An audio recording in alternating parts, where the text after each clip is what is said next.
تقدر ان انت تخلي الحاجة العادية دي حاجة مميزة. بمعنى ان خلينا اتنين مثلا، اتنين جيران. حلو. واحدة وواحد، والاتنين المفروض ان هما بيكرهوا بعض، فانا عايزة ابين كده من اول الرواية ببرضه صباح الخير صباح النور. هعملها ازاي؟ ان هما الاتنين بيتكلموا مع بعض، فهو بيقول لها صباح الخير وهي بترد عليه صباح النور. بعد كده الجملة اللي وراها تقوم داخله عليه الزبالة اللي انت حطيتها مثلا قدام الشقة بتاعتك ريحتها وحشة جدا، ايا كانت هي، يخشوا في عركة تبين على طول قد ايه هما الاتنين اصلا مش طايقين بعض.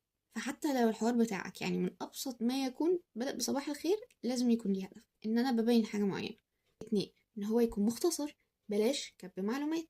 بلاش ان مثلا يبقى احمد بيتكلم عشان يحط لي او يفهمني حاجة معينة مثلا عن جهاز علمي او ايا كان، يبقى هو لوحده بقاله 3 صفحات قاعد بيتكلم والناس قاعدة بتسمعه. ده ما بيحصلش في ارض الواقع. يعني حتى البودكاست لما بتيجي تسمعها بيكون في طرفين،